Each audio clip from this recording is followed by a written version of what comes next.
was always a very, it was neutral to lower income territory. Particularly so I've got two siblings and I'm in the middle. So I think a lot of families would go through that transition. So my mum would stay at home and Dad worked very, very hard. If it was one thing that he's instilled in me, it is to work very hard, strong work ethic. So he's a carpenter, so he would go and add value to properties and shift us around into those properties. The story around money, there wasn't a lot of story around money. I subconsciously knew that my dad was doing something to accumulate wealth, or at least try to. So, but it was more about how to make money, but not about how to manage it.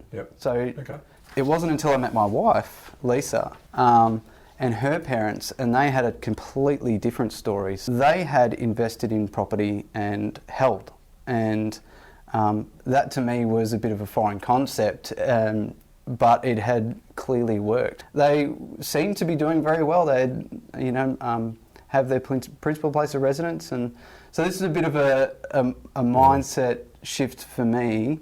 And understanding. They're very, very good with their money as well, very frugal with their money. So I had basically given control to Lisa with all of the finances, and she did pretty much everything. We knew we were in a reasonably good spot. We were able to afford a property when I was a third-year apprentice, so it would have been when I was about 20 years old. Brilliant. Actually, introducing Lisa into this, the Money Smarts, was very difficult to get her on board. I mean, she had power and control over our money, and for all intents and purposes, she was doing a fantastic job.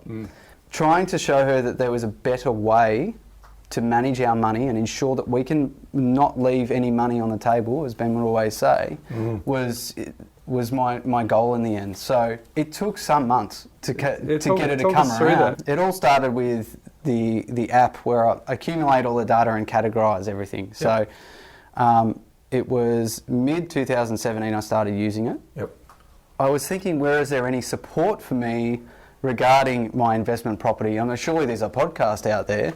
And lo and behold, there was yours, the Property Couch. So as I started listening, not only was there the property piece, but also the money piece. And I quickly realised that I had really no understanding of my own financial position. And where I sat, and decided that I needed to get some decent data before I started actually understanding where a position was. So I was methodical in how I categorised everything through the app. So I was on it every night. I would be going through every transaction, and this is where Lisa was a little bit unsure about what I was doing, so interrogating her about her spending every single night, I wouldn't recommend it to anybody. So as I went through, and in 1 year, I was able to see exactly where our position was. Why did Money Smarts come on the radar, and why was that adding value to what you were already doing? So without trapping our surplus into our offset account, the basis of what the Money Smarts is, that we're getting that seepage come through.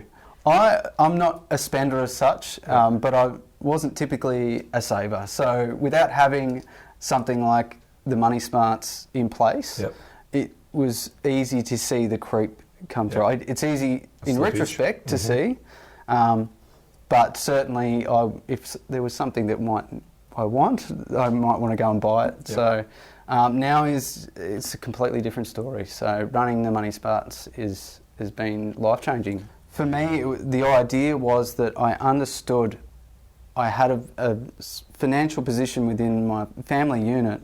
I wanted to lay that out on paper to know exactly where I stood. And I don't think a lot of families would understand exactly where their position is. If you ask somebody off the top of their head what their net position is, I'm sure that 99% of the population couldn't tell you.